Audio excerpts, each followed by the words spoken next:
Hi friends, Jason ചേട്ടൻ്റെ പുതിയ high റൈഡറാണ് ഈ കാണുന്നത്. ഹൈ റൈഡർ കൊണ്ടുവന്നതിൻ്റെ ചിലവായിട്ടൊന്നുമല്ല, ഞങ്ങൾ വേറെ ടൂർണമെൻറ്റ് കാണാൻ പോയതാണ്. ആ ടൂർണമെൻറ്റ് കാണാൻ പോയപ്പോൾ കൂടെ അവിടെ കളിക്കുന്ന നമ്മുടെ അമീനും കൂടി ഉണ്ടായിരുന്നു. അപ്പോൾ ഞങ്ങളെല്ലാവരും കൂടി ഫുഡ് കഴിക്കാൻ വേണ്ടി വൈകുന്നേരം നിർത്തിയത് കളിയൊക്കെ കഴിഞ്ഞിട്ട്. അപ്പോൾ നമ്മുടെ ഫുഡ് കഴിക്കാൻ നിർത്തിയിരിക്കുന്നത് നമ്മുടെ സിനിമ കമ്പനി, ജോസേട്ടൻ സിനിമ കമ്പനി എന്ന് പറഞ്ഞിട്ടുള്ളൊരു റെസ്റ്റോറൻറ്റാണ്.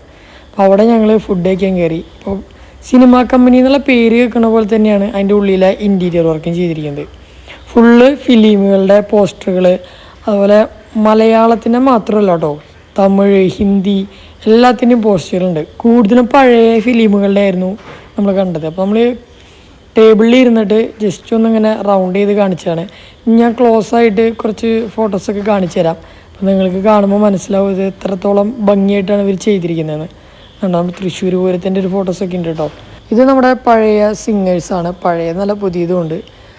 മലയാളം, ഹിന്ദി, തമിഴ് എല്ലാത്തിലും ഉണ്ട്. അതുപോലെ തന്നെ നമ്മുടെ മലയാളം ആക്ടേഴ്സ്, ഇതിൽ മുഴുവൻ മലയാളം ആക്ടേഴ്സാണ് ഇപ്പോൾ ഈ കാണുന്നത് മുഴുവൻ. പഴയ ആക്ടേഴ്സിൻ്റെ അതുപോലെ പുതിയതുണ്ട്. പിന്നെ ഇതാണ്ടോ, നമ്മൾ ടോയ്ലറ്റിന് പോലും പോസ്റ്റർ കൊടുത്തിരിക്കുകയാണ്. ഇത് നമ്മുടെ തമിഴിലെ ആക്ടേഴ്സ്. അതുപോലെ ഓരോ മൂവീസിൻ്റെ പോസ്റ്ററുകളാണ് ഇവിടെ കിടക്കുന്നത്. കണ്ടോ, ഒരുപാട് പഴയതല്ല, എന്നാൽ ഒരു മീഡിയം ലെവലുണ്ട്, എന്നാൽ പഴയ പടങ്ങളുമുണ്ട്. എല്ലാത്തിൻ്റെയും പോസ്റ്ററുകളുണ്ട്. അപ്പം നമ്മൾ ശരിക്കും പറഞ്ഞാൽ അവിടെ പോയി കാണുമ്പോൾ തന്നെ നമുക്ക് മനസ്സിലാക്കാം എത്രത്തോളം ആ ഒരു പോസ്റ്ററുകൾക്ക്, സിനിമയുടെ പോസ്റ്ററുകൾക്ക് ആ ഒരു റെസ്റ്റോറൻറ്റ് പ്രാധാന്യം കൊടുക്കുന്നു എന്നുള്ളത്. അപ്പോൾ സിനിമ കമ്പനി എന്നുള്ള പേര് കേൾക്കുമ്പോൾ തന്നെ നമുക്ക് മനസ്സിലാക്കാമല്ലോ.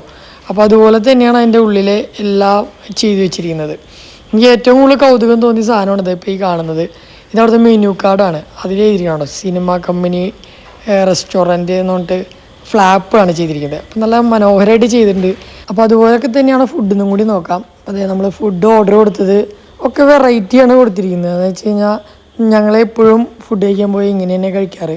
ഒരു 3-4 ഐറ്റംസ് ഓർഡർ കൊടുക്കും. അപ്പോൾ എല്ലാവരും അത് ഷെയർ ചെയ്ത് കഴിക്കുക. അപ്പോൾ എല്ലാത്തിനും ടേസ്റ്റ് അറിയാനും പറ്റും, എങ്ങനെയുണ്ട് ഫുഡ് എന്ന് പറയാം. ഫുഡ് സെർവ് ചെയ്യുന്നത് എനിക്ക് പ്രത്യേകിച്ച് വലിയ വ്യത്യാസങ്ങളൊന്നും തോന്നിയില്ല. നീറ്റായിട്ട് സാധാരണ നോർമലായിട്ട് ചെയ്തിട്ടുണ്ട്. ഇതാ നമ്മൾ ഫുഡ് എങ്ങനെയുണ്ട്, അതിൻ്റെ ക്വാണ്ടിറ്റി അതുപോലെ ക്വാളിറ്റി എന്നുള്ളതൊക്കെ അറിയണമെങ്കിൽ ഇവിടെ ഒന്ന് കഴിച്ച് നോക്കണം. നമ്മുടെ ജനറ്റിനോട് ചോദിച്ചപ്പോൾ ജനറ്റ് ഡബിൾ ഓക്കെ അടിച്ചിട്ടുണ്ട്. അപ്പോൾ അത്ര നല്ല ഫുഡ് തന്നെയാണ്. അപ്പോൾ എല്ലാവരും കഴിച്ച് നോക്കുക, ട്രൈ ചെയ്യുക. Okay, by.